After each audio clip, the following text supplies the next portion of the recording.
This is the Vision 79 podcast, where my friend Sander and myself, Mason, discuss recent developments in our business and personal growth. The name Vision 79 comes from our respective racing numbers. Sander's is 40, mine is 39, and we have similar ambition to progress in our business and personal growth. Many successful people have started small, just like us, but very few of them have documented their early years. They often say they wish they had, and given we believe in learning lessons from others, we intend to be the first to document our journey from start to finish. This is simply a documentary of our lives, and as such, we do not monetize these videos, so enjoy the ad-free content. Each episode is broken down into 3 segments, each covering our progress over the past week. We start by discussing our life updates, then our business updates, and lastly, we share any lessons we've learned over the past week. We have timestamps in the description to navigate these sections easily. Today is May 10th, 2026, and we're recording episode 106. So what do you have for your life update this week? So for a life update, still at Blue Origin, doing testing work and other stuff. So been busy, been good, enjoying, learning a lot. So overall enjoying it, which is good. The BMW is getting the ABS module rebuilt, so that's out for repair. You got to design a control panel with Blue Origin. Oh yeah, I did. Forgot about that. Yeah. Yeah, I did. I'm here to assist. Yeah, I designed a control panel.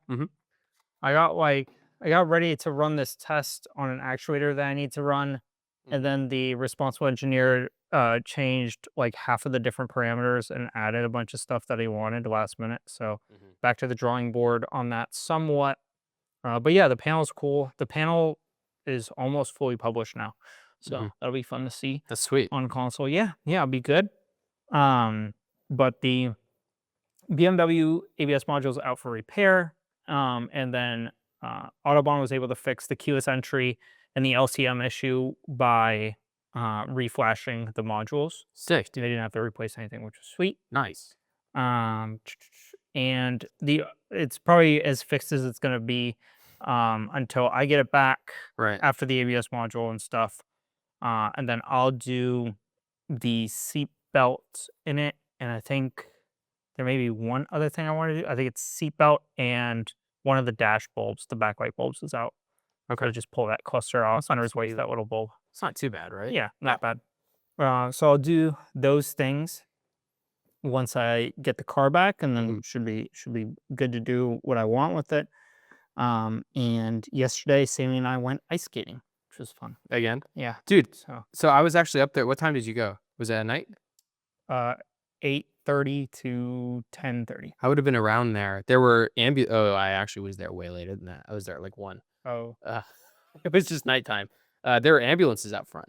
The ice skating area? 2 ambulances. Oh yeah, we got there. Someone had fallen on the ice. Got it. Yeah. Dude, there's this lady that goes to Grace's Pilates studio, and a few weeks ago, Grace came home from work, and I was like, "How's your day?" And she was like, "Oh, right at the end of my shift, this lady fell, cracked her head on one of the machines, and bled everywhere." And I was like, "Oh my God." She was like, "Yeah, she was like 72." And I was like, "Holy shit, dude, that's crazy." She was like, "Yeah, she like, was responding well and like processing okay, but like it was a head, like we all heard her head hit the machine." I was like, "Oh my God." And last week, this was like a month ago. Last week, Grace was like, I was like, "How was your day?" She was like, "Some fucking lady fell at work. She like fucking like pulled a whole curtain rod down and shit." Like it was weird. She was like standing upright. We were doing something where it was like you stand upright and you like do like a bicep curl or something, and she just fucking fell over. Just curled herself. Yeah, and I was like, "What the hell? Like what's with all these people falling?" She was like, "Oh, same lady." I was like, "You let her back? Are you kidding me? Like she had a fucking like death fall a month ago."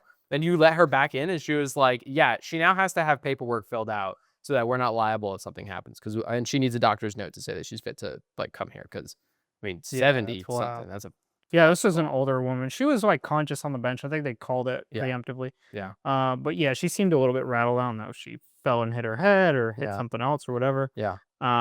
But seemed like she was gonna be fine. I mean, it wasn't like good. bleeding or anything like that. So, but yeah, I did that. Sammy's gotten a lot better. Oh, good. Yeah, she didn't know how to skate at all when we started, like at all, like never skated. Yeah. And now she can skate on her own, and do little laps. They do lessons there too. If she wants to like sign up. Yeah, she selected me to be the professor of. Oh, that's good. Of knowledge. Well, you're a professional skater. I am a professional skater. Yeah, I was better than her. That was about the criteria. So, I'm not bad at Funny. skating. I mean, I grew up in the Northeast and we used to skate in the winter, so Yeah. not Yeah. too Yeah. bad. Yeah.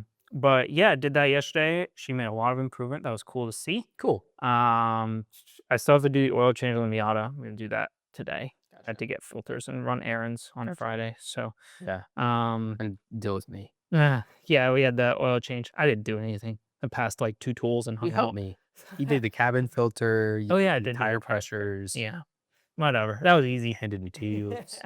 But yeah, that's about what I got for life. Everything else Cool. wraps into business theme Cool. for this week. So that's what I got. Cool. What do you have for life this week? I've got a pretty full update. Cool. Usually my life is like kind of skimpy.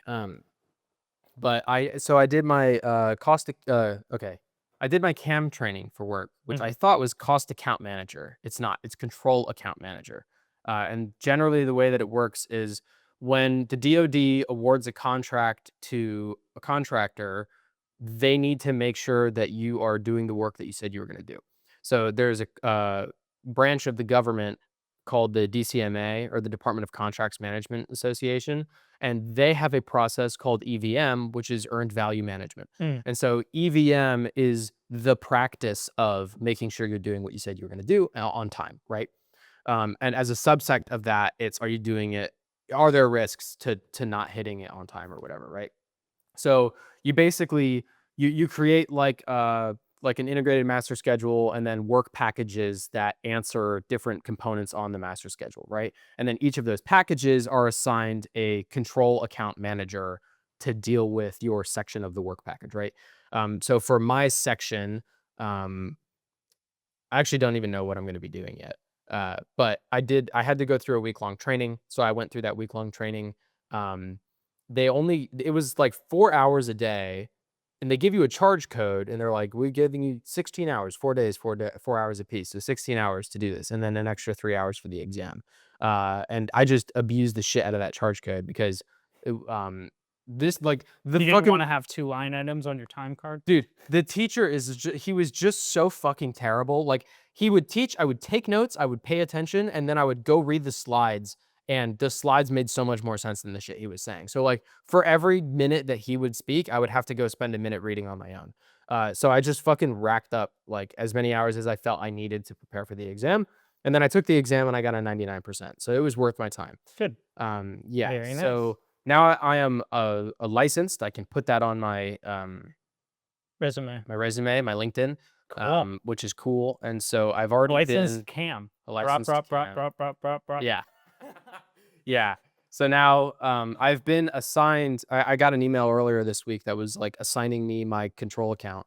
And I haven't actually looked at any of it yet. I don't know what I have to do. But this is coming at the perfect time because this shit that I was in charge of for my big review in April, and we're like behind, we have to have it done before June.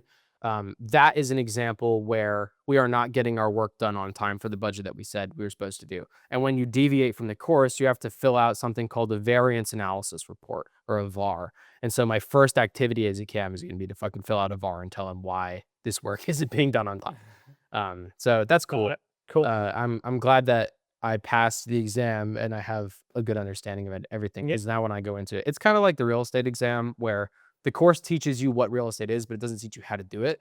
So like, it teaches you the law, but like, I don't know what contract I have to fill out for this mechanic, So now I have to go learn that stuff for the camp stuff. But that was good. I got my first post-promotion paycheck, which was cool. Mm-hmm. They're skimping me on like $80 a paycheck because they readjusted my withholding. Oh yeah. So I have to go in and fuck with my withholding again, but it was still like an extra $250, which was great. Hey. Um, Sweet. so yeah. We also did an oil change on the Lexus, Yep. oil and cabin filter change. That was 2,000 miles late because I was sick. I was supposed to do it the week that I got sick, and then I was sick, and I was like, well, I'm not doing it when I'm sick. Then you got sick, and I was like, I'm not doing it with Sanders sick. And then after that, I was busy with shit. So like, it's 2,000 miles late, but I'm going to do the next one on time. So this is only going to be like, instead of my usual 5,000 mile cycle, It'll be 3. it'll be 3. Cool. And we'll do the rear brakes next time too. I'm going to buy brakes and do them. Okay. Our lease is up for renewal at the apartment. And so they sent us the lease to review, and it's all fucked. They just like take the lease template and then just send it to you. But like my lease has special clauses because we've got like the ESA animals and I already live here. So I'm not going to give you another security deposit. And it's just a fucking mess. So I have to go in on Monday and figure that out. They also gave me a free month last year when I re-upped my lease, and they did not offer me a free month this year. So I'm going to go see if I can negotiate that. Cool. Um, That'll be sweet. yeah. And since we're going to be living here for another 15 months, I had an idea. So I have this big ass plant in my bedroom. I think you've seen it. Mm-hmm. It's like fucking floor to ceiling. It's enormous.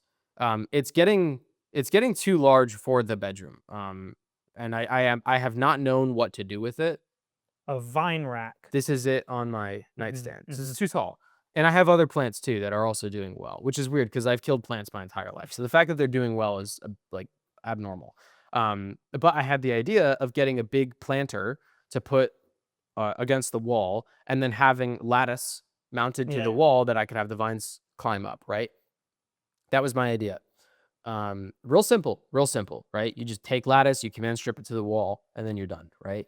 But then I was like, well, it can't be command strip to the Yeah, wall they can't. because, well, yeah, and I need to like tie them to the lattice, and I can't get around the back if it's command strip to the wall. So it's got to have brackets, so it's like an inch off the wall for me to get in there, right? Okay, that makes sense. So it has to be an inch off the wall, and then the lattice itself, I have to buy from Lowe's or Home Depot. It's like a fucking 8 foot long section, so I have to rent a truck to get it from Home Depot to my parents' house where I have to trim it to size. And if I'm trimming it and drilling bolt holes, I probably want to stain it so that it doesn't look like it just came out from the lumber yard. I probably want it to look nice. And so that was the plan. I got to Lowe's yesterday. My parents' neighbor offered to lend me their truck, which was kind of him. Thank you, Mr. Rick. And when we got there, they had this. I was going to get just the standard crosshatch lattice. That's what I had looked at, pressed wood. And when I got there, they had this beautiful, like, triple. I sent you a picture. Oh, yeah. It's like three uh fucking woods. I'm so tired. Slats, three slats instead of just one. It's beautiful. And I was like, oh, I should get this, but it's not as long. And so I was like, well, it's not going to go from the ceiling down to the top of the planter. It's going to go from the ceiling down to like 4 inches above the planter, and that looks weird. And so what do I do? Oh, well, there's another lattice that I had never seen right next to it, and it's got a frame around it. Okay, well, what if I build a frame for this? And then I use thick 3-inch boards at the bottom to cover that 4-inch gap, right? Because like 2 inches of overhang on either side is 4 inches, and that's 1 inch overlap on the lattice. Easy. So then I went out and picked those pieces of wood. Well, those have to be stained too, and fitted, and cut to length, and square. So that got way out of hand yesterday. So I got to my parents. My mom wanted to do pickleball for Mother's Day. So we got a court at 9 a.m. And it was funny because my mom was talking about how like older people play differently than younger people. Like I get competitive, and so I was going for it.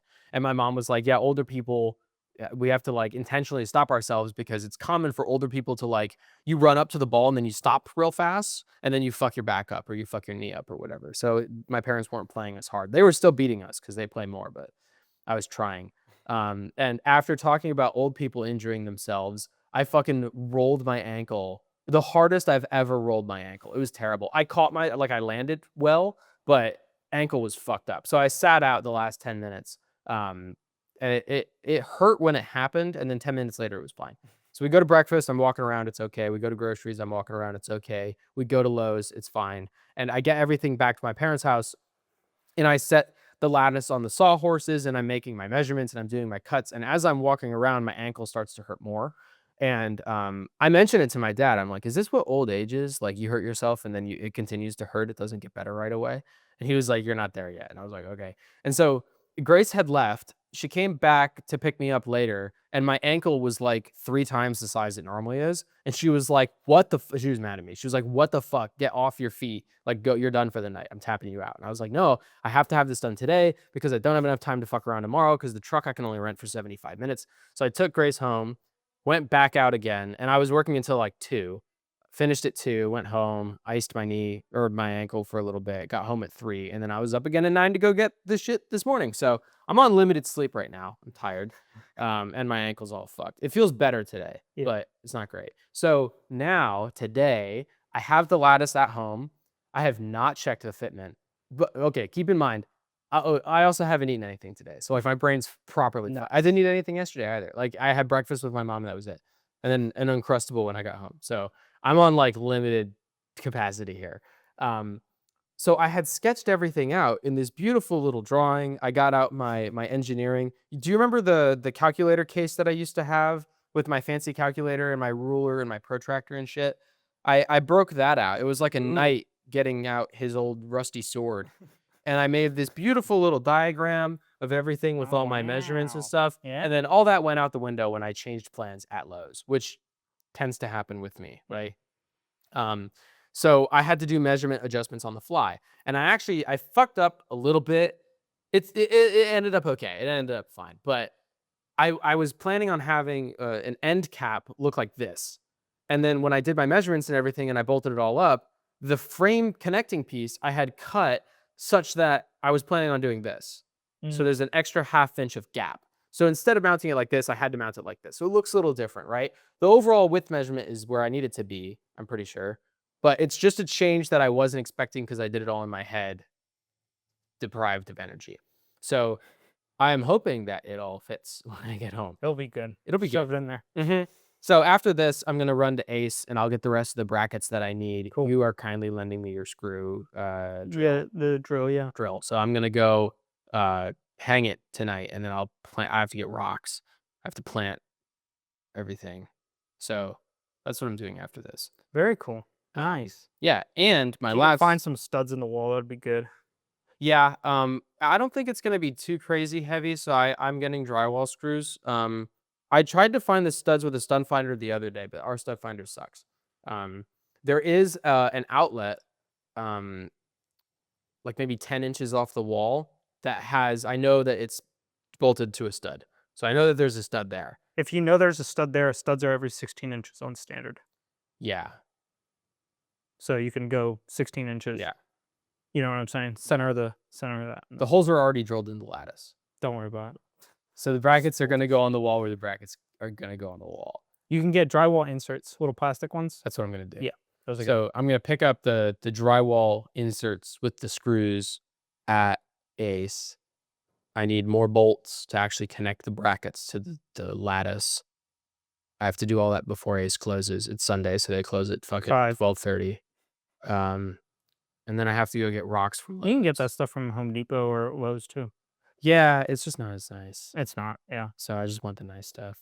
And I already have my brackets picked out, but Ace only had 7 of them. I need 12, so I've got to go pick up another Oh, got 5 it. from a different Ace if this Ace doesn't have it. Anyways, my last life update is that my traffic ticket from fucking months ago came back. No points. I just have to do the driving school, Good. which is great. Nice. So I have to pay money, but it's better than having points on my license and paying more in insurance. So when Not I bad. rented the U-Haul truck to get the orange car, Uh-huh. I estimated because I didn't realize that when I was going to get up there, it wasn't going to have wheels on it, and I didn't realize that the tires were going to be flat, and I didn't realize he also had extra parts for me. So it took a Oh. lot longer up there, Right.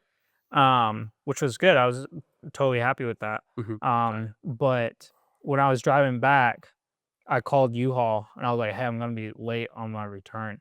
I was How supposed long to did you return book it for? I was from 8 a.m. to 2 p.m. Okay. was my original booking. Got it. And they're like, "Oh yeah, like when are you gonna? Oh, how late are you gonna be?" It was like 2:30 at this point, Mhm. and I was supposed to return at 2. And I was like, "I'm currently an hour north. I'm gonna be 4 hours late on the return." And they're like, "Oh, got it." And I was like, "Yeah, is that going to be a problem?" And they're like, "No, we'll fix it. It's okay." I got Funny. Home Depot advertises 75-minute rentals, right? Yeah. And so I did my whole trip today in an hour 14 minutes. So 1 minute to spare, right? Nice. And when I got back, I checked my paperwork and they started the clock when I swiped my credit card. Not when they gave me the keys and I got in the truck, when I swiped my credit card before Yeah. they went and did pictures and shit. So fucking 20 of my minutes was spent with fucking Jimmy Shrimp Dick out there fucking around with the truck. Then I checked my paper and they only gave me an hour and 9 minutes. They didn't give me an hour 15. Nice. And so I talked to the guy about it in addition to a bunch of other shit and we worked it out. But That's good. yeah, it was a pain in the ass. Yeah. Anyways, that's my life update. Cool. What's your business update this week? So for business this week, I have a good update. So first off, I got the paperwork from the guy who I bought most of the stuff from. Cool. I got all the titles and all that stuff. I may have mentioned that last week. I can't remember. But the potential shop space is still in work. I'm still in contact with the guy who owns the complex. The people who are in there right now, I thought it was a vacant space, but it sounds like there is some stuff in there, a few things. And so the guy who's supposed to get it out is being really wishy-washy, so it's just kind of delayed. Got it. But he is on his way out. He should be. I mean, he's very behind on his rent, and I've been trying to weekly be like, hey, like any news, any news, Right. any news. I'm hoping that it pans out. We'll see. He's either on his way out under his own power or on his way out by force. Yeah, yeah. If you're not paying, yeah. Yeah, so we'll see. Hopefully it pans out. Hoping for the best with that. At that point, and it's way closer to me, so I can go hang out with you all the time. That's That'd be true. great. It is closer. It's close to me too. It's like 10 minutes from the. Wait, what? I thought it was on. Oh, yeah, I guess it is. It's by Audubon. It's just over Pineda. It's way north of Oh. Audubon. It's Oh. like right off of Pineda. Like Got you it. go over Okay. Pineda, and it's like a 1/10 of a mile north. Got it. Okay. Yeah, you get Not off as close as Pineda I thought. onto US 1, and then you take the first left, and it's right in there. Got it. Okay. Cool. It's like super. That's a good spot. Convenient. Yeah. Yeah. So tooling for that shop is still up in the air. The guy who I bought all the stuff from offered me a bunch of tools and stuff like that, but it's just You on wouldn't hold move- until I have space. You wouldn't just move all your tools over there? No, he's got like drill presses and Oh, shit. lists and really nice workbenches and other stuff like that. Sweet. He's got like stuff I don't have. He'll Yeah, just give it to you? yeah.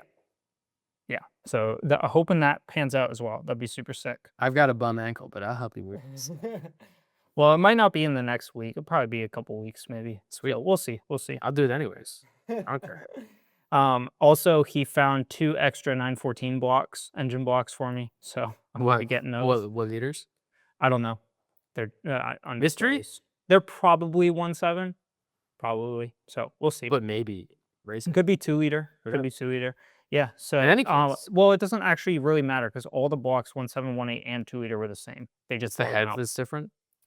It's the stroke and the bore, Oh, got it. Okay. the crank and the bore. are Well, different. so then but you have to bore out the 1.7 to the 2-liter. Yeah. If you wanted to make it a 2-liter. Right. Right. But if it's already a 2-liter, then you could just sell it as 2. Yeah. That's cool. Yeah. So In any case, two that's free engine blocks is great. Yeah. So that's all good stuff. Mhm. And then I still have to ask him. I had a question about a sway bar and some shocks, but I just haven't had time to meet him in person. I dropped off the 911 stuff for him that I found so far, but he wasn't at the shop that day, so I just dropped it off. It was actually I've realized that Google image search is like on a whole nother level now. Like when I used it a Oh. year ago, it was bullshit. But I like haven't ever used it. you can search by image, so you can copy and paste an image into your Google search. Okay. And then like type a little blurb or whatever, and it will search. Huh. When I used it a year ago, it was like bullshit. Like you put in some metal bracket in there from a car and be like, oh, I know this is off of a Porsche, but where does it go? And it was like junk. It was like every single bracket you could possibly imagine. It was like, this is useless. But I did this several times. I had a weird curved plate bracket. I had no clue where it went, no clue if it was even Porsche 914. Right. I put it in there and I took a poor screenshot of it off of a picture I already had and then typed, what Porsche is this from? That's all I typed. It pulled up the exact part, the part number, and several listings and images of the exact thing I had. It was for a 924 Porsche. It was like Dude, undaunted. that's sick. Yeah. Then I did it with brackets, no clue where they went. I was like, what Porsche is this off of? I was like, this is 914 engine wood bracket, and the other one was a hood bracket. I was like, That's what? sick, dude. Yeah. And then And this is like right verifiable, like you could check it. Yeah. It was Okay. like the same thing. Got Like it. I went for Wow. this thing, so I was like, oh, this is like exactly what I'm looking at. And then the next one, I was like, I had a transmission mount, which I know isn't for the 914 because it didn't use transmission mounts like this. And so I took a picture of it and I was like, what Porsche is this from? 930 turbo transmission mount. Wow. Pull right up. I was like, That's sick, oh dude. shit. Yeah, super cool. Huh. So I wonder what really good applications- tools. Like where else could you use that? Taking pictures of stuff and being like, what is this? I mean, that's how I Yeah, used it. I mean, like, I'm thinking like what applications could you change? Like, I mean, if you get bit by a snake, you could figure it out really quickly, like a venomous Or a snake. plant. or plant. Yeah, if you get like some like rash. If your cat eats a plant or something like that, or like, I mean, physical ailments, like if you've got a weird like bug bite or something, or like, do you remember last week when I had fucking bites everywhere Oh from yeah. like a spider or whatever? Like Google may have helped with that. Interesting. Yeah, super cool. So Man, highly dude, recommend it fucking if you need it. is It's Gemini good now, or is Gemini still shit? no, Gemini's good. Gemini's good. I mean, it's not. It's like I mean, all of them still hallucinate to some extent, and will give you false information. But what I did, which helped, was I had Claude and Gemini respond to the same prompts for trying to inventory stuff. Mhm. And then I would look at both of them and kind of look at overlap and also use, like I just did general Google form research as well. I mean, it was a lengthy process to go through all this stuff. Right. It's not short. Right. But using those two together, as well as my own form research on Google, I was able to gain enough confidence in stuff that I didn't understand in Right. order to make a case about it, or like definitively say like this is that, right? Good. I'm glad So, you're learning to use AI really well, oh yeah, because I feel like AI is the next like computer. You know, like when a computer came out in the 1980s, people were like, "Ah, it's a fad," right? But it was actually like the next big thing. And now, if you didn't learn how to use computers, then now you're yeah, fucked, right? So I think that if you don't learn how to use AI early days, then you're fucked in the future. yeah. I'm waiting for the AI enabled CAD modeling and FEA software. That'd be sick, dude. That's what I want That'd because be I want to sick. be able to scan something Mm-hmm. and then have an AI That's my build it factor of out in safety. Yeah. CAD, and then build it out in an FEA with parameters Mm-hmm. and be like, this is what these specs are. And then I can be like, well, I'm looking at this suspension geometry here Mm-hmm. under these loads and these tires, Mm-hmm. or not even loads. I'd be like, these tires, this suspension geometry, do these track conditions, Right. this asphalt. What are my predicted loads on this suspension component Yeah. based on this CAD model that you just generated with this FEA, and then have it just run it? Like Yeah. that's what I'm waiting for. That's what I That'd be really sick, want. dude. Yeah. Yeah, I think that'll be a game changer for like development. Yeah. So I think that would be super cool. But a majority of my week was I completed everything in the storage unit is now documented and organized. Mm-hmm. I have photos of everything. Everything has descriptions on it. Everything has been categorized by condition, by part. I know everything that's in there. That's awesome. It was about 4 days of like very dedicated effort to complete it. Mm-hmm. But it's really nice to know where stuff is. I also found like more stuff that I can sell as well as more duplicates Right. through that process. So that was beneficial in that respect. But all of that has been gone through. So then I have some guessing games and some stats on all the stuff. But after all the bins were sorted, photographed, and categorized, I had a document with all of the pictures Mhm. of each bin, as well laid out like on the floor, and then descriptions. That document was 116 pages and over Jesus 17,000 Christ. words With photos? with photos. Okay, got it. Yeah, Photos 116 take up a pages. bunch of space, but still, Yeah. how many words? 17,000. AI helped you with this? No, I wrote. You wrote I 17,000 words? I wrote every single thing myself. Jesus Christ, Yeah, dude. because the hard thing is like AI can't like zoom in on a bag and be like, oh yeah, those are rear suspension bolts Unless you written use in Google scribbly Photos. Sharpie. Yeah, Yeah, I hear you. I hear you. it's tough. Yeah. So I went through that. I did that myself to then build the AI that would be able to sift through all this material for me. Right. What I had AI do is then go through the document section by section. So each bin is a section, and Okay. then each category is a section. Like maybe bumpers are a section, and then engine tins, and then rear suspension components, whatever. Yeah. So I had to go through all of that and build an Excel sheet categorizing all that, as well as establishing a fair market value based on individual item prices from eBay and general valuations found through internet research of sold items. Got it. So and I asked it to do fair market value and then a little bit below that, Okay. just to kind of get like a relatively fair assessment. I did like spot check throughout the different sections. I thought some stuff was a little bit high, in my opinion. Other stuff I thought was really low. Okay. So I just kind of let it be. I let it ride because it seemed like a relatively even balance. Yeah. What? Let it Yeah, ride. exactly. But like for example, like it was way underpricing the steering wheels by Mhm. like $200 a piece. Mhm. Um, These are just rough estimates, though, right? For yeah, like, but it was also overpricing like some smaller Door handles. Yeah. right? Like stuff like that, like Yeah. slightly, right? And I was relatively descriptive in how I went about it. Right. But still, there's a little bit of a balance there, so it's with a grain of salt. But um, how much do you think the total valuation is of everything I got? And that, so importantly, this is just parts. This does not include the 2 chassis in there that are on blocks, Mm-hmm. or the orange car or the green car. Doesn't include any of that stuff. It's only the parts on shelves, parts in bins, or large body panels on the floor. That's all it is. Okay. Did you hot or cold? Yeah. Or high, Yeah. high or low? High or Yeah. low? Higher, low, yeah. Okay. I'm gonna start off with, I think conservatively on the low end, 15. Higher. Okay. My realistic guess is 23. Higher. 30. Higher. No. Yeah. How high? Keep going. If you want to, or I can tell you. Okay. I think 40 is too high. Higher. I think 40 is unrealistically high. Higher. 50. Higher. Okay. Just tell me. 60,195. Dude, that's tough to believe. I know. It is kind of crazy. You're just gonna have to liquidate everything and then smack me in the face with the cash and knock me out with it to prove me know. wrong. It's I just know. hard for me to conceptualize. Yeah, I mean, it is like, I was pretty shocked by it. Yeah. Like yeah. when I started going through it, and I was like, the first bin, I was like, this bin's worth $2,000. Yeah. And I started spot checking it, and I was like, well, shit, like Mm.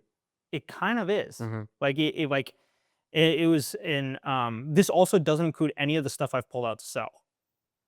None of Which it. is already like Which I have to list on $4,000 in eBay. itself, Yeah. right? So what I'm gonna do is I'm gonna have, just to get a general idea for fun, Mhm. I'm gonna have AI do the same thing for the stuff I'm selling, Mhm. and then I'll actually have data on what it sells for, Right. and then I'll take that ratio and apply it to Got it. whatever. So if Good, like I okay, sell I it see what you're at saying. 80% under what AI believed it to be, Right. then it would be 80% of 60 grand, would be a more realistic estimate or Right. whatever. Sweet, dude. But I was going through and I was like, is this stuff really worth that much? Mhm. If someone's willing to pay for it. It's pretty shocking. I mean, this is individual parts out, right? What do you think? Like, I'm just curious. Like, do you think that the best way to sell this is on eBay, or do you think the best way to sell this is like making a website and having your whole inventory on there? That's the best way. Because if you become known for being a reputable parts dealer, then other people will come to you with their shit and they'll sell it to you. I think You the can best list way it to for do it sale. is probably both. Probably an eBay listing that mirrors a personal website, and then having better return and warranty policies on the website in order to incentivize people to purchase from the website, so that I don't have to Yeah. eat so many of the eBay fees. Yeah, if you have a rare part on eBay and then you have a link to your website and then you have a bunch of other stuff on your website that isn't listed on eBay, but they found you through eBay and they can order directly from you from the website, you don't pay eBay. Yeah. You're essentially advertising on eBay indirectly. You are selling that item on eBay, but Yeah. advertising too. Yeah, or do free shipping on the website and paid shipping on eBay. Right? Yeah. Like there's yeah. a few ways to frame Yeah. it, but That's a good idea. I mean, I was shocked. I was like, there is no way this shit's worth 60 But grand. if you could put everything in one spot on like a website and then people just come and make orders as they choose, I mean, like all that's left for you to do is fill orders. And like, Yeah. if you sell and list items one at a time on eBay, it would take a while to get through. Oh yeah. But doing it on the website then also gives you a place to, like, if more old dudes come to you with stuff, then Mhm. it gives you a place to upload Yeah. future items. Yeah. Yeah. So I was shocked by this. It was really surprising to me. But when I started spot checking it, I was like, this is actually like, the estimates aren't that far off. Mhm. I mean, even if it's a factor of like 50% off, that's Oh, 30 yeah. grand, which Right. is a fucking Yeah. ton. I mean, Yeah. it's still crazy. Yeah. So given the 60,000 figure, the mean, and that's across 45 different sections that I categorized, 513 line items that I categorized, and 773 individual components. It's a lot And a of stuff. bag of bolts I would categorize as one component. Got it. So it's like I had to go through a lot of stuff. Yeah. The mean section over those 45 seconds is over $1,300. That's what the mean came out to be. Average average per piece value was $77.87. And this, I thought this was funny. I could throw away 93% of the inventory and still break even. So I thought that was kind of hilarious. Yeah. I mean, maybe even more if you pick the right component, right? Like if two of the engine blocks are like, $4,000 total, then that's Yeah. probably 98% of the inventory. Right. Yeah. Right. It depends on the piece, but I hear you. Exactly. I hear you. Exactly. Yeah. It's an average, yeah. Mhm. So the top 5 highest ranking individual items were the 2-liter engine. I didn't realize the Weber carburetors on there are actually quite valuable. Mm. Just the Weber setup retails for over $1,000. Just Got it. that So Weber then you put it carburetor on setup. the engine, and it's all wrapped up into Yeah, one all piece. wrapped up into one. So that's valued Grand. approximately at 3,400. That's what I came up with. Yeah. Each of the 2 901 transmissions that I have, they're complete, and I was able to shift them. So I was actually able to move the linkage internally in the transmission, and they did shift. 911 transmissions? So they're 914 transmissions, but they're 901 transmissions because they're 901 boxes. That's the part. 901? Yeah, that's the Oh, part okay. designation Got of it. the Got it. box. I heard 911, not 9. Yeah, so you have a 901 box and a 915 box, were like kind of 2 common Got it. gearboxes of that Got it. era. Um, I have a lot of rear trailing arm assemblies. One of them is the complete trailing arm with rotors, and then the axles coming out, all complete unit in good shape. To rear end. Those were 770 valued for the pair, which I think is also realistic. That's why I was spot checking the show. I was like, this can't be real. And then I went through and I started checking it, and I was like, actually, this is pretty damn close. Yeah.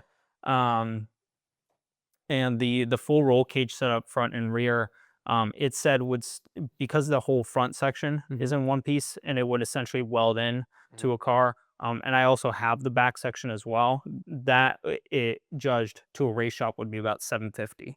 I don't know the truth of Got that. it. It depends on the race Um, shop too. Yeah, Yeah. right. So there's obviously some given here. But if you find one that values it, then they could pay more. Yeah. Yeah. Yeah. So top 5 rarest pieces, I had it go through that as well. I have a complete 914-6 front suspension assembly. That's the front support bar and both control arms, and torsion bars, Mhm. which are essentially the springs on a 914. But a complete 914-6 front suspension assembly, um, vintage racing flares, those green Mhm. flares. Mhm. I have 5 lug wheel hub and LCA assembly from the 914-6 race car. Mhm. A new old stock side marker in the original Porsche box What's from the the side 70. marker? It's a little light that will flash or it will turn on when your headlights are on. It's like a Oh, okay. little orange marker. Gotcha. On the New dash? in the box. No, on the side of the body panels, on the front quarter panels. Oh, okay. Yeah. Got it. Yeah. Got it. It's the little orange thing on Yeah, the yeah, yeah. like front bumper fender area. It's the one those long ones are the blinkers. There are other little circles on the sides. That's Oh, what the okay. side marker is. Okay. But I have a new old stock one in the box from the 70s, which is Mhm. kind of neat. And then honorable mention, I have the dual piston pedal assembly from the 914-6 race car, which is kind of neat. Pedal assembly. Yeah, so like the pedal pedal box? box. Got it. Yeah, so the brake, the gas, and the clutch. Got it. What do you mean? What is dual piston there? It has a separate master for front and a separate master for rear. So it's got Oh, 2 for the masters. brakes. Yeah, for the Oh, brakes with okay. a balance bar. Got it. Got So it. that's how it's set up. Cool. So that was pretty neat. But yeah, I was pretty shocked. I was like, I never would have expected, dude, this stuff to be worth. Like I thought, like each bin was like maybe $200, Yeah. $250.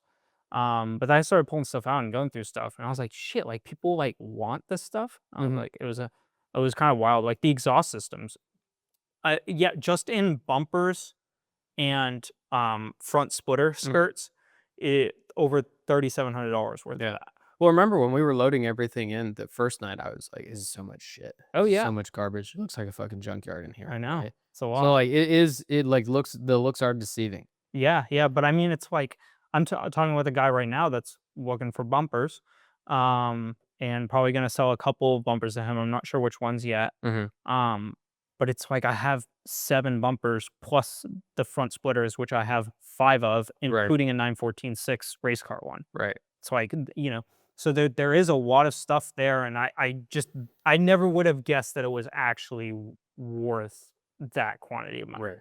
Right. So it's pretty shocking. Yeah. But cool, Super or good Yeah. good shocking. Yeah. Um, It's like winning the lottery shocking. It's Yeah. like, this "Oh, is- okay." Yeah. yeah, this is this is 5 times better ROI than, well, theoretical ROI than any ad I've ever made in my life. Yeah. So it's like, this is good. Yeah.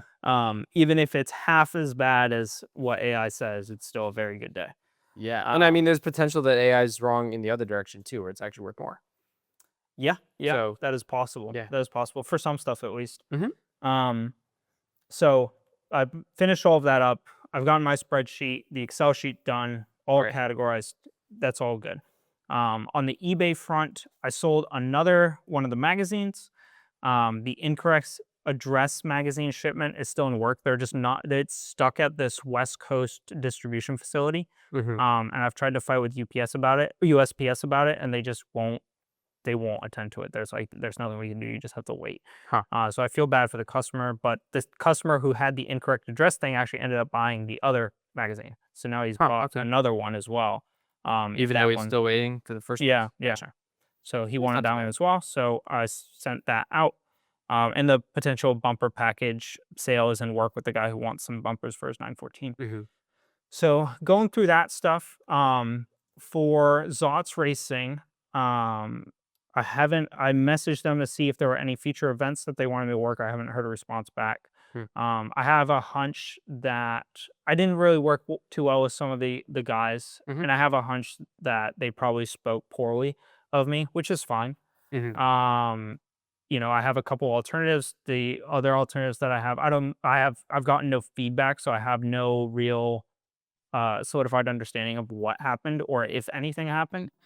But my guess would be is that they either just said they didn't like working with me, or that there was a potential like threat of like scalping because I was into 914s and I was there. Mhm. So that kind of like that little bit of threat or perceived threat, however they want to perceive it, Mhm. is like my presumption, Well, just based off of just what I could come up with. Like those are kind of the only two things that I could come up with. who would send you the invite? Is it the owner or one of the guys? The owner would likely send me the invite, but he's not going to. I presume he wouldn't invite someone that the team didn't like working with. Gotcha. And to be fair, I liked working with one of the guys who was good. I didn't enjoy working with the other two at all. Right. They were Right. relatively uh, poor to work with, to say the least. Well, he could Um, also you had enough interaction with the owner that he might say, "Oh, hey, I want to invite Sander back for another event," and the guys might be like, "We didn't like working with him," and he might be like, "I liked the work that he did. You yeah, should yeah, work it's more like him." possible. It's possible, Right. right? This Right. is all speculation. I just haven't gotten a response back on Yeah. my messages, so Yeah. Yeah. we shall see. But the main thing that I'm trying to figure out at towards the end of this week, as well as coming into next week, is I have the Porsche parts. I have them all categorized. I have a potential shop space, desire to do something meaningful and impactful overall in the racing/car community. And I like vintage racing a lot. I have this automotive passion with an engineering background, an advertising background, an e-commerce background. I have all this stuff, and this is like all good and dandy. But it's like, where am I going next? Like, what am I doing? Right? Like, Cena. I had this little, yeah, I had this little like side project of like categorizing this shit and like going through it, and like that's all good and dandy, It's but a like main project if it's 60 grand. that's true. That's But true. yeah, Yeah. go on. But it's like, what am I gonna do with this stuff? Right. Part of me is like, oh, just fucking eBay and liquidate. Like, this is crazy. Um, and then the other part of me is like, I feel like I'm in a really good spot where I have a lot of opportunity, Mhm. and it would be silly to throw away the opportunity in front of me, because the opportunity in front of me allows me to do something really, really creative at a fraction of the cost. Mhm. And in turn, I could flip it for money, but then I would end up buying stuff to do the creative thing that I want to do anyway. Mhm. Whereas I have a lot of the framework for a creative thing that I could do right now. Creative thing is building car. Build a car. Got it. Right. And so I started doing some research, and I looked at a few people. Christopher Runge is one of the people I looked at. He does custom wood framed polished aluminum body cars of his own imagination. They're very interesting. Wood frame cars. Wood frame and tubular frame cars. Tubular wood frame. He's done both. He's done both. He's kind of evolved over time. Like steel tube or wooden tube? Yeah, no, no, steel tube. Okay, got it. Steel tube or like very old school wood frame. Like Model Ts type deal?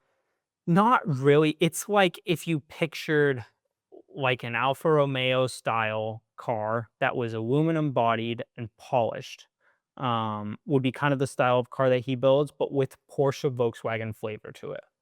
Got it. Um, When I think of the worst materials to build a car out of, I think wood is at the top. yeah, though that's how some of the old cars were built. Right. So that's kind of the stuff he does. It's relatively unique. It's kind of niche. Yeah. Um, Super unique. yeah. But he has like a long waiting list of people who want to buy this shit. Got it. He sells them for quite a good chunk of money. I think over somewhere between 350 and $500,000 for Woohoo. like one of his mid range ones. I mean, they're all great. None of them are mid range, but then I Middle of and- his range. yeah. Yeah. Then I looked into Richard Tuthill, who has Tuthill Porsche, who built the 911K that revs to 11,000 RPM. That's all carbon fiber, the brown one. Right. He has a whole other selection of vehicles also. That was like a passion project. I didn't really realize that at the time, but like his thing is like 911s. Got it. Also Joe Scarbo, who I saw on YouTube a while back. He's an engineering background, and he built this vintage open wheel Formula One style car for the road. That's street legal. The green, the Lotus looking one. Yes. Yeah. Like Jim So Clark's Lotus. he built that.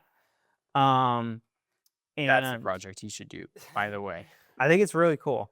And so I was looking at all these people, and I was looking at Singer as well, of course, right? Is Singer Porsche, who does incredible stuff. And I was looking at some of this stuff, and I was like, man, like this stuff is all so cool. I also have no friggin' idea how I'm gonna get a carbon fiber dashboard manufactured. Yeah, I know the Judd V10s are so sick. 60 grand. There it is. Liquidate. Yeah. Okay. Liquidate. Okay. You were saying. But I was like, man, like this stuff is so sick, but also how the hell am I gonna build a carbon fiber dashboard and completely custom seats and Oh, the dashboard? Like custom just body this? panels? No, like the whole dash and underneath is like these Okay. cars, when you look at them, like they are art, like they are one of one Yeah. everything. Carbon fiber like pieces is like challenging, but not impossible in the slightest. Carbon fiber like structural components are like. Yeah, I mean, we know some of from these Formula cars are, they like if you're doing structural carbon fiber, fucking big issue. But if Or, you're like, doing like body trim panels. pieces or like that's a challenge. body panels are challenging, but they're Body not panels. impossible. Like But like also modeling all this stuff and Mhm. and getting it right and putting it together, like it's expensive and time consuming, Mhm. and it's a very, very daunting. And I was like, shit, like these are really, really cool cars. I also have no freaking clue how am I gonna do this on a time horizon where this is all feasible or reasonable?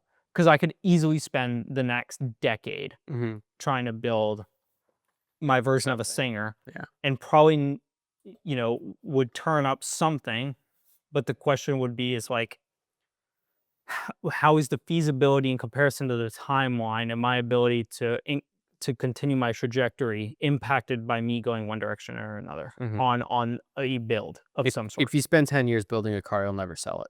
You won't make Yeah, money. right. That's a challenge too. Yeah. But I was looking at this stuff and I was like, I really, really like this stuff. I like the mechanical driving experience. I like and I like being able to share these cars with other people. I like the fact that they're road going, although I really also do like many of the older race cars. So I kind of have this broad spectrum of stuff I like and no real solid direction on it. But I was looking at these guys and I was like, and I started looking at these cars and I was like, hold on, like dial back. Like where I look at Singer today and it's like ridiculous what they can do. Like it's insane. 964 turbo builds with every single thing custom, all the body panels custom with modular stuff on it, infinite amount of customizability. I was looking at all this stuff and I was like, hold on, like where did Singer start? And it started with a guy in LA who was recording an album who had a 69 911. And he was like, I just want to make this car better. I want to build the best Porsche I can, the best 911 I can.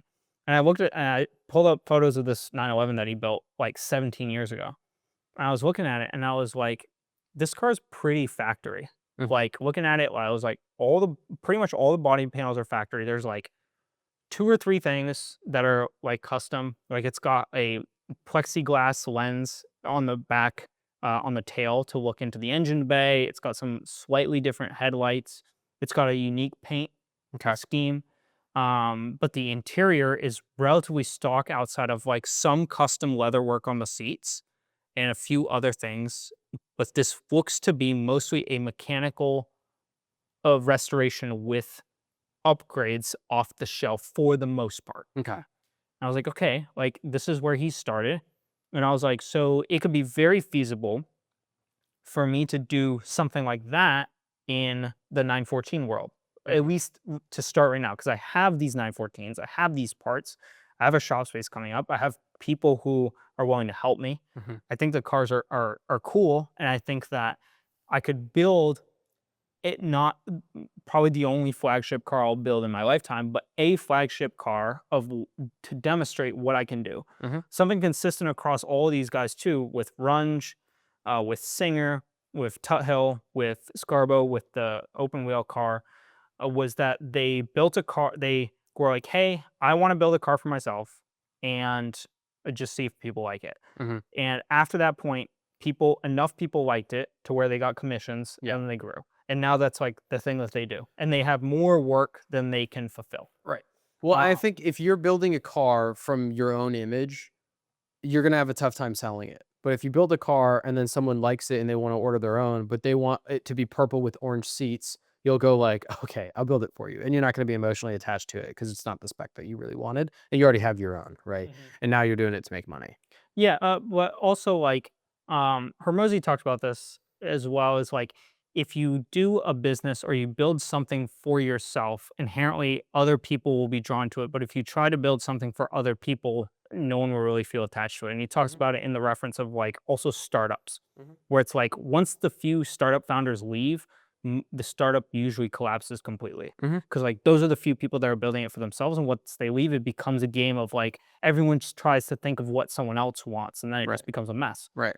And so I'm thinking, I'm like, what if I just try to build a 914 in the image of what I see a 914 could be, or some version of that? Mhm. Some, not, I don't want to get stuck in analysis paralysis of it, but I want a few flagship components Mhm. that I feel as though kind of resemble what I could do at Mhm. this time, right? Right. It may be custom suspension work. It may be a few body panels that are custom. It may be some sort of interior trim style or whatever it is, right? But just something unique. Mhm. And so that's the direction that I'm leaning. Um, and that's what I plan the shop space to be largely dedicated to. It's I'm gonna be the green one or the orange one? So I don't know for sure yet. Uh-huh. I think it makes a lot more sense to do the orange one because it's already disassembled, Mm. pretty much. And I have a lot more freedom with that car Mhm. because it's disassembled. I could disassemble the green one, but then I'm just gonna have 2 disassembled cars, and I think that's rather stupid. Right. I think the green one, what I should do is fix the rust, Mm. put it all back together, get it buttoned up, and drive the car, and then if someone offers to buy it, sell it. Mhm. I'm not like incredibly attached to like that specific car. Okay. I'm glad that I have it. I would be really happy to drive it. Mhm. But out of those cars, like something has to be sold. Mhm. I think the orange car yields a lot stronger platform for me to build from. Mhm. And with the orange car and all the parts I have, this is another reason why I'm like kind of thankful I have the parts is like I can pull out a dash piece and can be like, okay, like I want to learn to recover this piece Mhm. and like do this special thing that I want to do. Or I have these suspension components on the floor right in front of me. Right. Let me measure them or maybe CAD them out, do some analysis if I want to do something bespoke and unique for that, and then make that happen. Mhm. Right. Um, and so there's opportunity there that I could really make something special. And so I started generating some like fun images with ChatGPT. Mhm. Claude doesn't do image generation, so I was doing ChatGPT image generation of like 914 Porsche Singers. Mhm. Was essentially my prompt, And I was starting to get like excited about like some of the stuff. I was like, oh, that's sick. That's really cool. And so that's kind of the approach that I'm going with right now is do something that I find is beautiful and unique and very cool with some flagship stuff of what I can do in this shop, which I want to build as a brand while I do it. So get an LLC, get a real business name, You got to actually make it official on Google, make some content. You got to make content. And I think the approach I'm going to go for content is live stream with to some extent with AI clipping is what I think I'm going to do. I think that's the most feasible, the easiest way for me to get content out with the least amount of legwork. Probably. And from what I've gathered from people I've listened to who have big social media channels, they're like, the biggest thing is live streaming. It's like so many people thought it was stupid when it came out because who's going to want to watch the same person for 6 hours straight? But people tune into a live stream and they friggin' sit there all day the same person every single day playing the same video game.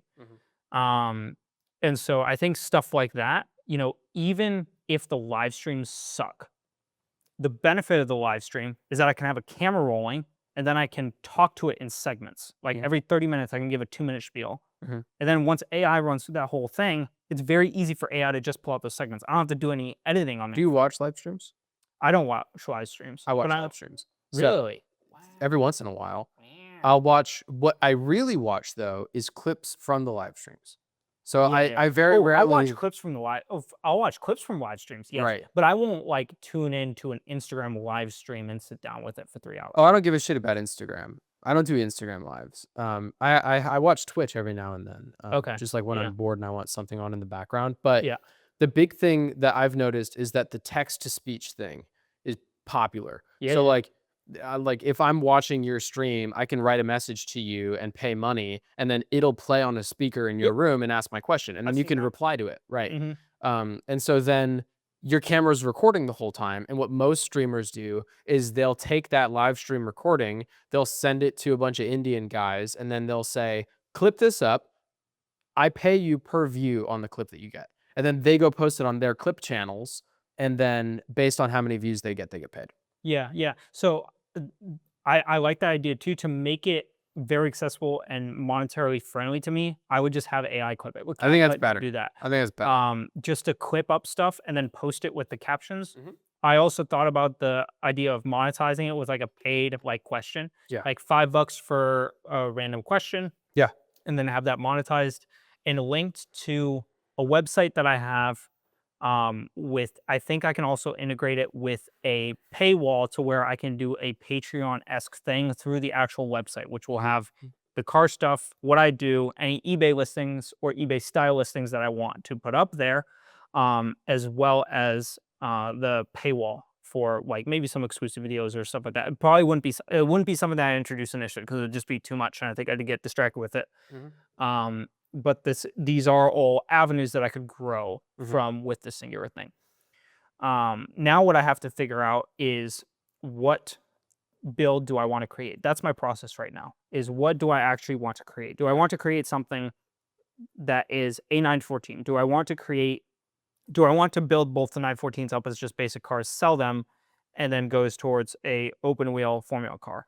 Is that something that I want to do eventually, but not now? Right. Do I want to build this car towards HSR spec regulations so that the car can be raced, or do I want this car to be able to be taken out on the street and enjoyed? Right. But with racing flavor or without racing flavor, with something really, really unique? Do I want like something wild of like, just something off the wall in terms of like weird kind of 70s disco aesthetic of like weird bench seats and like other weird stuff, like really, really weird stuff? Or do I want something that's like bucket seat style, more singer like?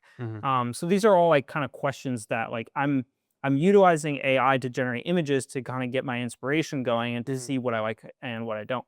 And so I don't have a clear picture on that yet. That's what I'm still working through.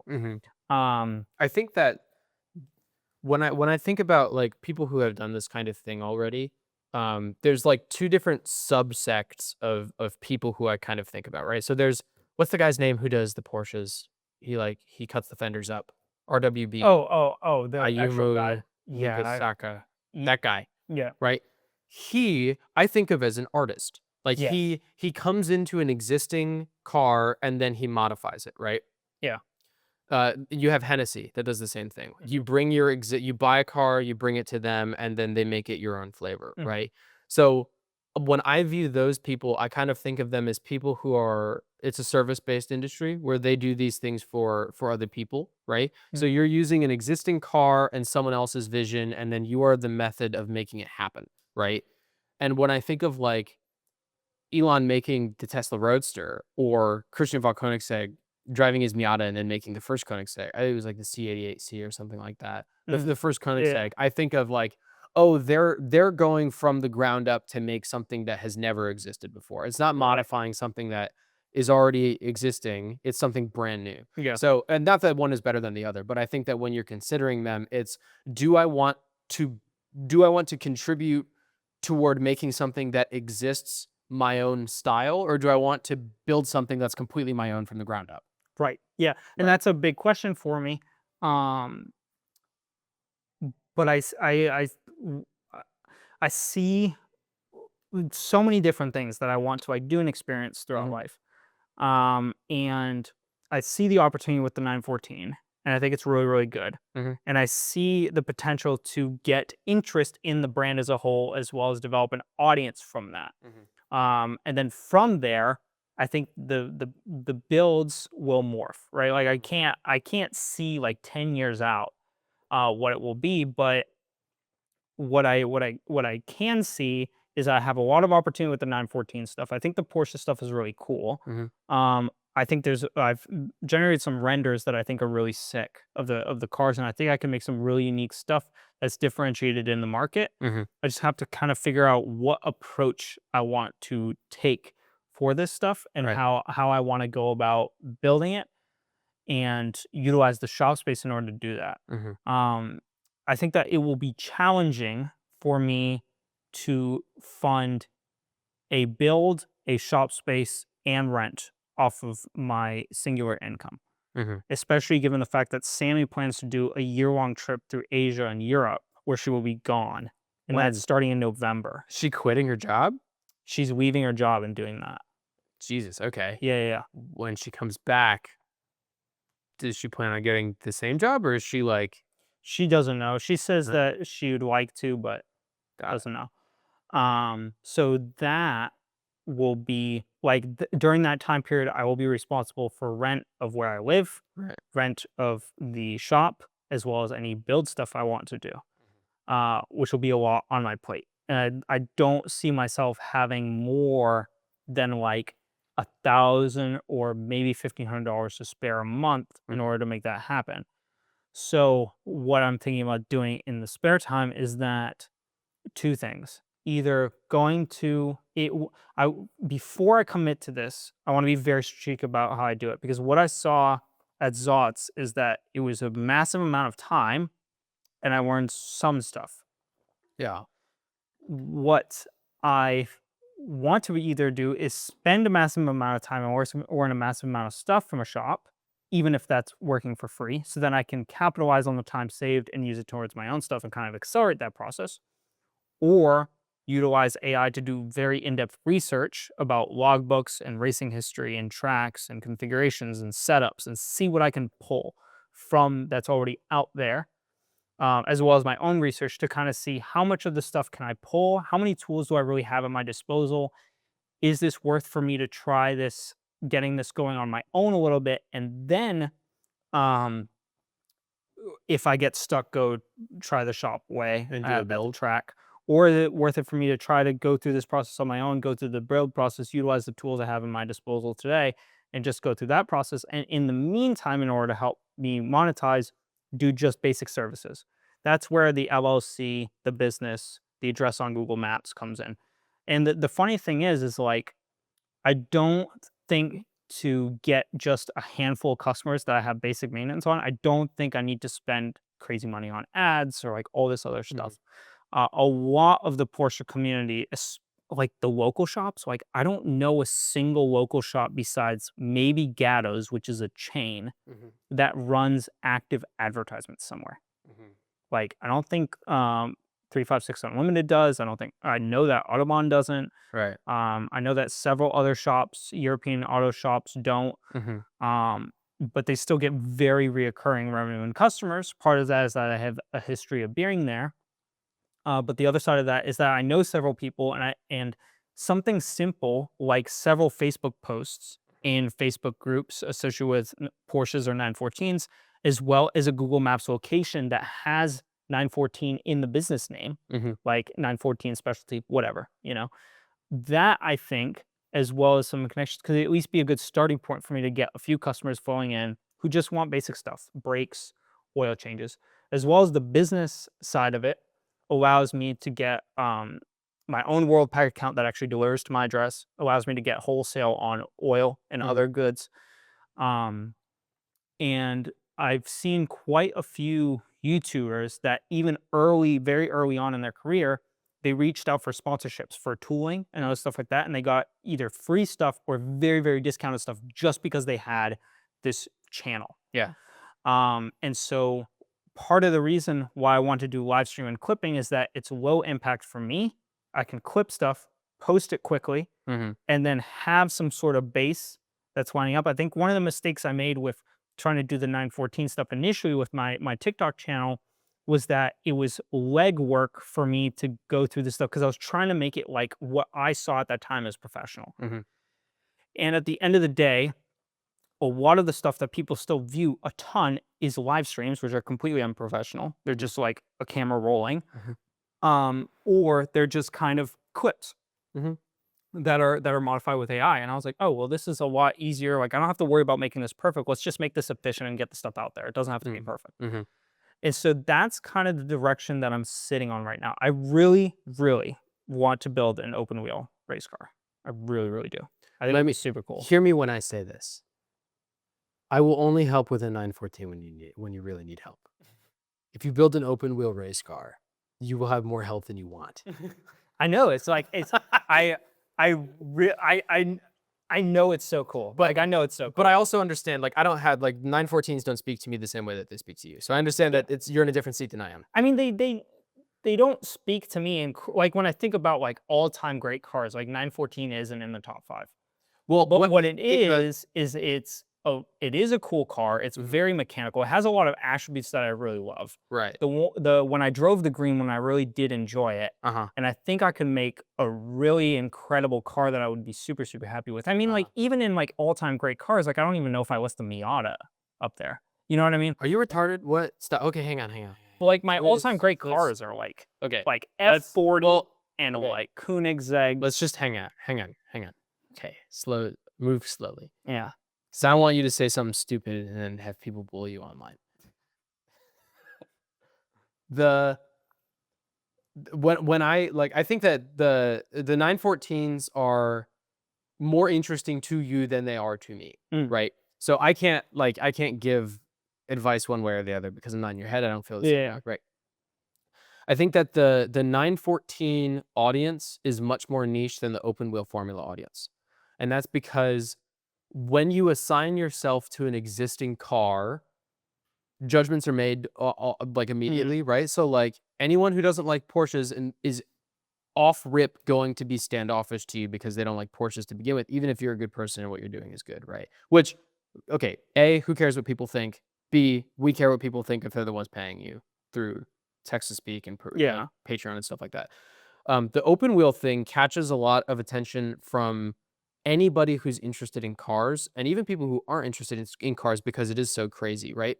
But especially in a time where Formula One is like completely dead and like trying to claw back. Like there's people talking right now about how Formula One is changing the regulations next year because right now it's 50-50 internal combustion and electric, right? Yeah. Next year they're going to 60-40. Wow. Right? Nice. In which direction? Yeah, right. It's 60% ICE. That's what they're talking about. They're thinking about going back to V8s in 2031. I right? heard that, yeah. You could have 4 of these cars done by then. That, like, people are starved for, like, real fucking race cars that they can interact with and see, right? And it's not just, like, I have a race car that I take to the track and I make videos about it, but it's like there's something tangible about seeing it at a car meet or on the road. Yeah. There's a guy who owns a Valkyrie that brings it to the Vieira High School car meets. People go fucking nuts, right? Yeah. For good reason. But like there's something tangible about it being on the road and real. Like people go to Formula One races and don't get that because the Formula One cars or Formula One races fucking Yeah. suck.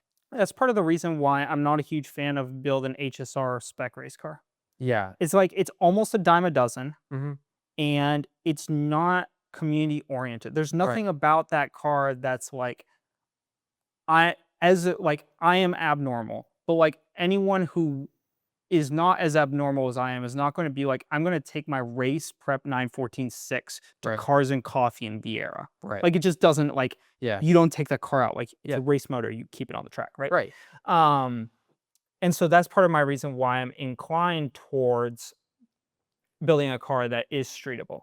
There's also another component to this, which is the with a 914, you can make it what you want to a degree, but you can't change the chassis shape or the suspension hard point mounts really that much, right? Like you're kind of locked into the suspension At a certain point, you kind of get locked in. you kind of get locked in, right?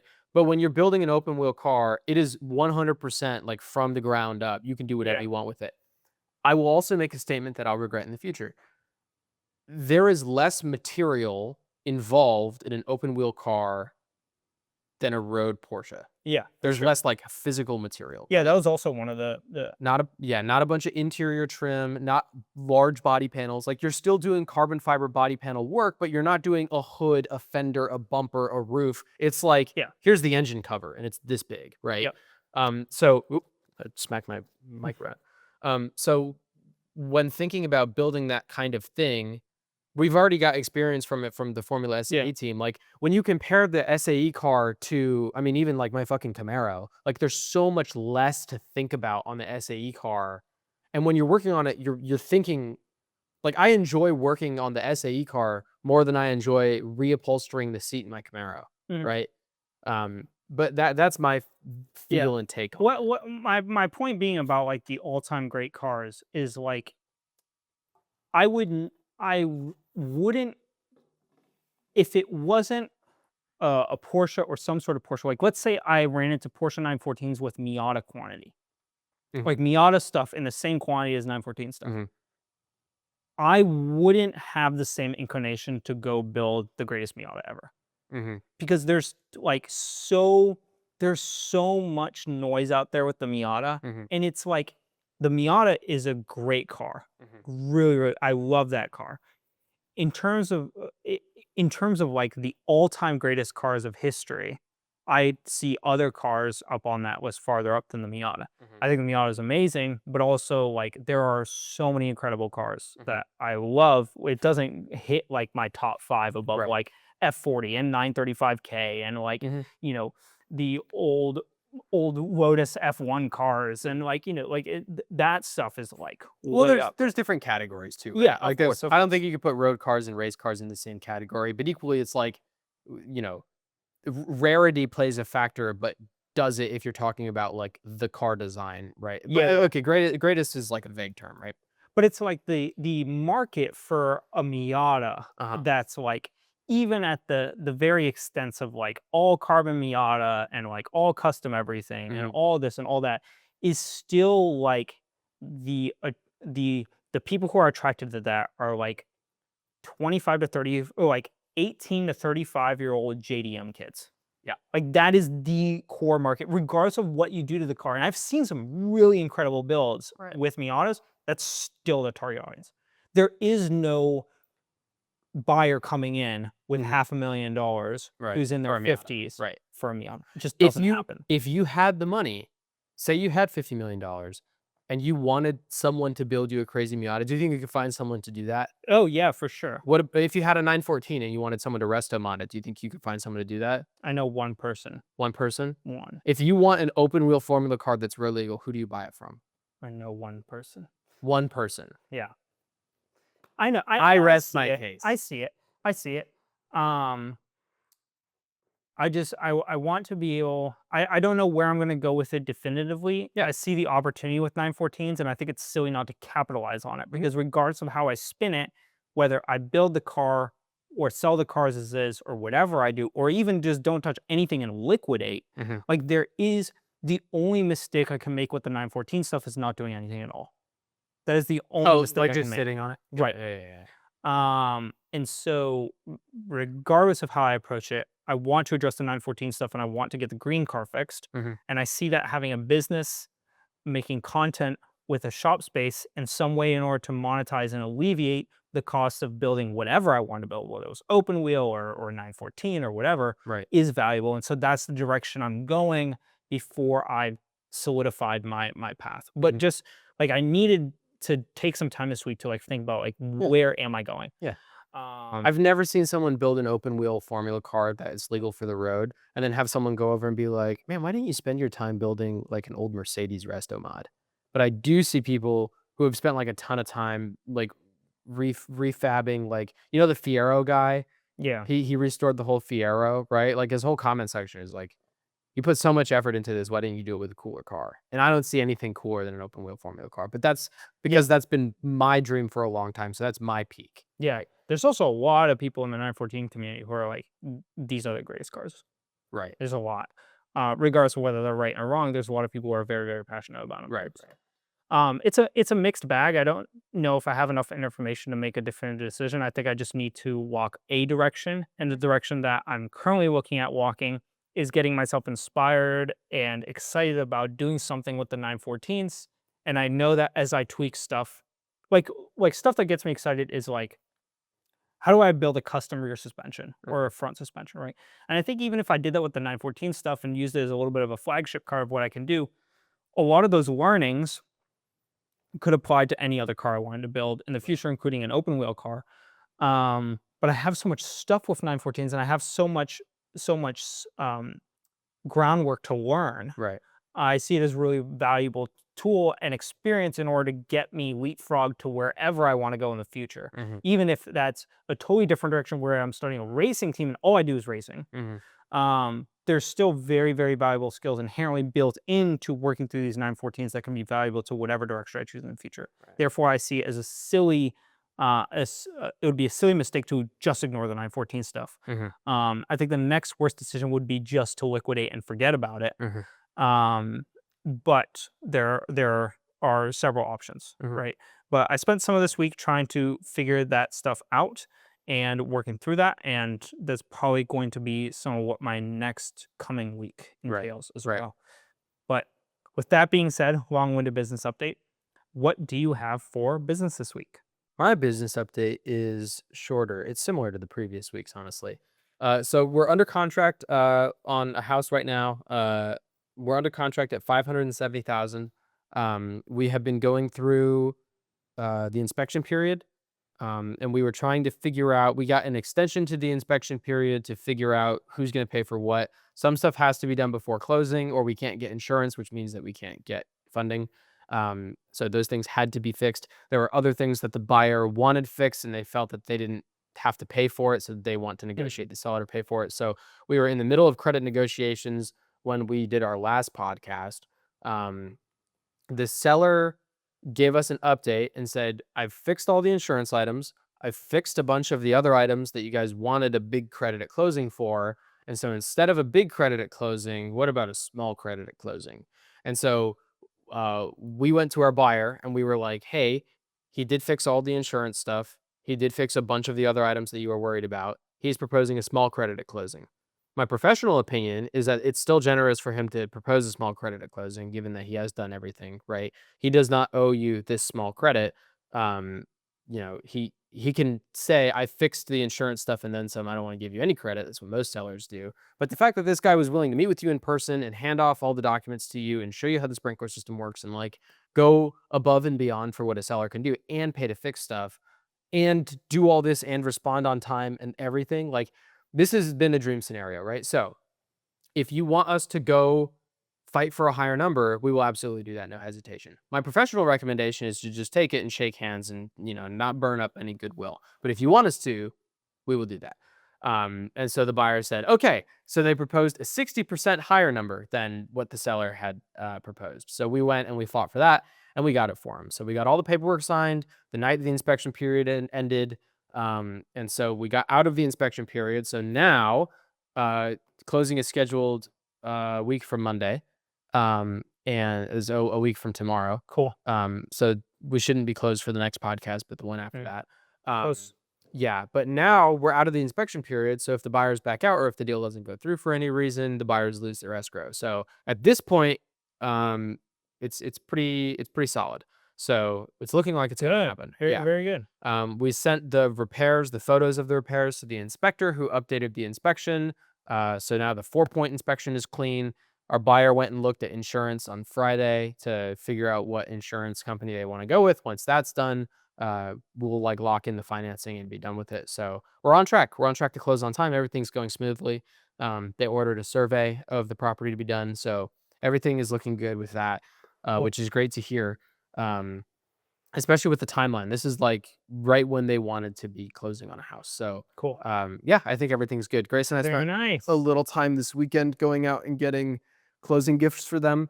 They have a bunch of kids, so we got gifts for each of the kids. Cool. So I think they'll be happy with it. I think they'll like it. Awesome. Uh, Congratulations. Not Very yet. cool. Not yet. Almost but- congratulations. Yeah. But it's a great deal on the house. And I think that they can rest easy having all the information. He's an engineer, so he's a technical guy. Yeah. He's got all that background information. Everything is in good shape. So I think that this is a good deal. I think he's going to be happy. Cool. I also have 2 new leads. One of them is a neighbor of my parents who's preparing to sell his home. So we mailed him a letter. He's an old-fashioned guy. So I mailed him a letter on Tuesday. It's now Sunday. I haven't heard back from him. So we'll see. I know that one of his friends' wives is a realtor, and she's showing him condos to move into. Usually when you're working with a realtor to buy something, that realtor also wants to get the sale. But the neighbor did confirm to my parents that he is not working with someone to sell the house yet. So he's not married to that lady to sell. So in our letter, we wrote, hey, we sold the house down the street. We instigated a bidding war. We got the whole thing wrapped up in less than a month. Like, we specialize in this. So we'll see what he says. And then my second lead is a referral from a coworker who says that he's looking at buying a house in May. And so we were supposed to meet up this weekend, but he was out of office on Thursday and Friday unexpectedly. So I hope he's okay. But we were messaging at work about it, and we didn't move the conversation to the cell phones. So next week I'll move this conversation to the cell phones.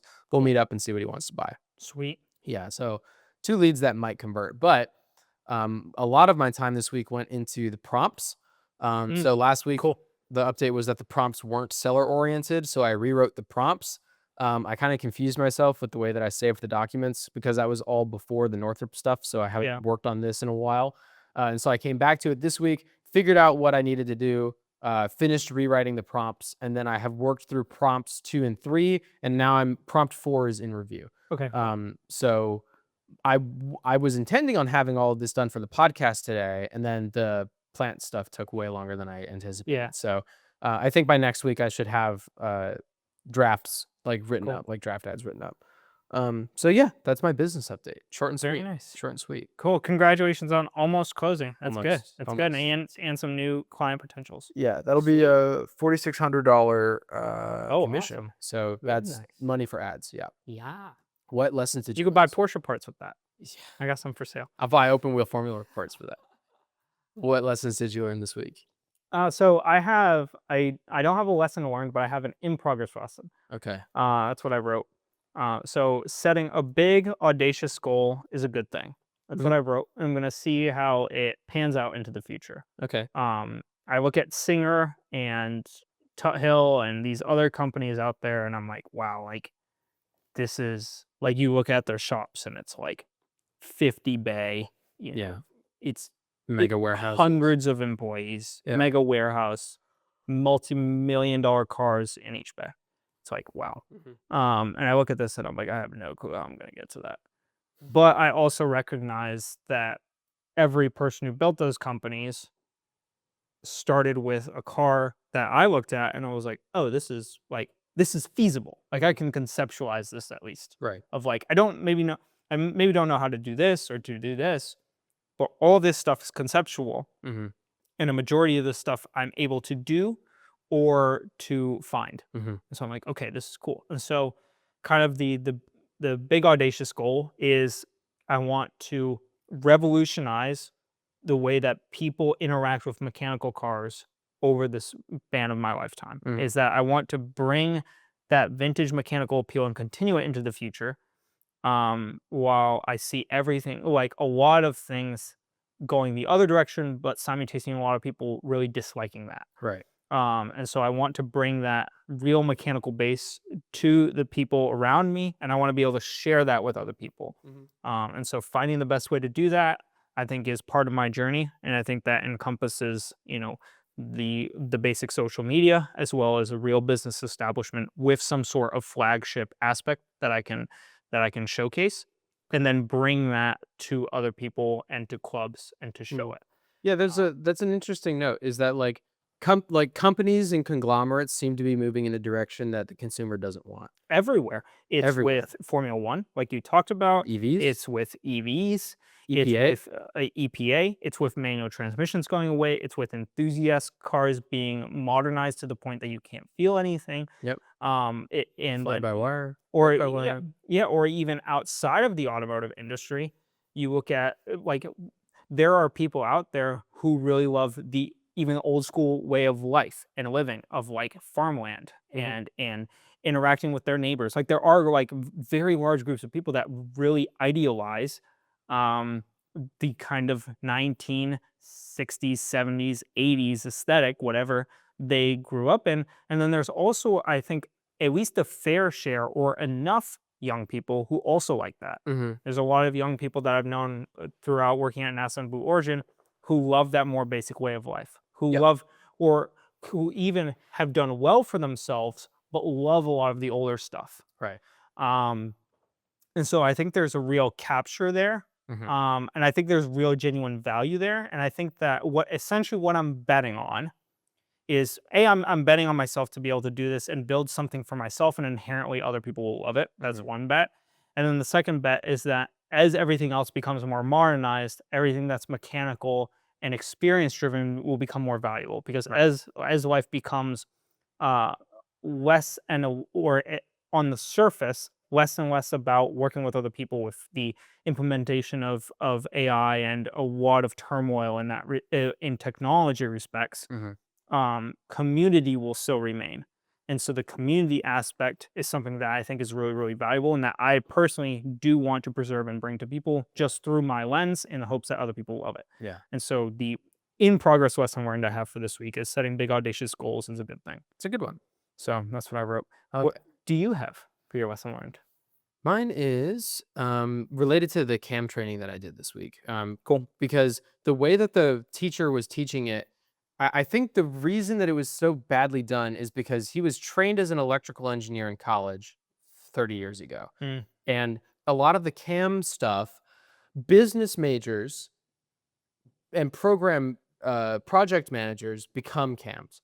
And so a lot of the people involved in that space are contracts people. They're not engineers. And so the people that he works with most of the time are not technically minded. Cams need to be technically minded, because you need to understand what work is being done to predict how long and how much it's going to cost, right? How long it's going to take and how much it's going to cost. And so I think that he spends a lot of his time training business majors and that like these kinds of things. So for example, he kept fucking drilling in. He was like, there's two different key variables, right? There's BCWP and BCWS, right? So that's like budgeted cost of work performed and budgeted cost of work schedule, right? And you can calculate different variables, but the idea is you're comparing ACWP and BCWS to BCWP, right? Okay. BCWP is what you compare everything else to, right? And so he was trying to tell us, he said, P is king, because P is always in the numerator. So P is always on top. And so you never compare ACWP and BCWS, because P is king. And I was like, what the fuck are you talking about, dude? What the hell do you mean by P is king? And I went into the slides and like I started reading the formulas, and I was like, okay, I understand what BCWP is now. And I understand why you can't compare ACWP and BCWS, because they're fucking completely different variables. Like, you're comparing apples and fucking like spaceships. Like, they're completely different. No shit, you'd never compare them, right? But he's teaching someone who doesn't understand math, like, make sure that BCWP is never in the denominator, because then it's wrong. He's not teaching you why. He's just teaching you where to put it in the formula, Right. which is retarded. And I don't understand it. And so I was really struggling to understand his method of teaching because he was doing it in a way that is not like bottom up processing. Yeah. Right? And so the lesson that I learned, I have a quote from Richard Feynman, which is understand, don't memorize, learn principles, not formulas. And that I found myself like continually harking back to while this guy was teaching, because I was like, I don't understand what you're talking about. I understand what you're saying, but what you're saying doesn't make any fucking sense because you're not talking about why it matters. You're just telling me what to do, and that's not going to teach me anything. And so that was frustrating. But that's my life lesson. Yeah, I like that one. Yeah. I like that one. Yeah. You got to dial in? I do. It is a quote about this one isn't really related to anything. I just thought it was interesting. I was watching The Last Dance, which is a basketball documentary about Michael Jordan. Incredible documentary. But there was a cool quote which goes like this: people forget what you say, what your voice sounds like, and what you look like, but they remember how you make them feel. Mm-hmm. And I thought that was really interesting. Yeah. So I spent time thinking about that this week. Yeah, I like that. I mean, that's part of my approach to the automotive stuff is like, what impact am I going to have for the people around me, and how can I be a positive influence through the form of stuff that I love? Do you know what John Porsche looks like? Mm, I have like a rough black and white photo pictured in my head. Do you know what his Like, voice sounds like? no, Do you know how he makes you feel? no. Well, I know how Through the to cars. make it. Through the cars. Yeah. Right. Right. Yeah, I hear you. That's all I Cool. have. Very nice. Well, this was episode 106 of the Vision 79 podcast. Hopefully, you guys have a great week coming up. Thank you for tuning in again, and we will see you next time.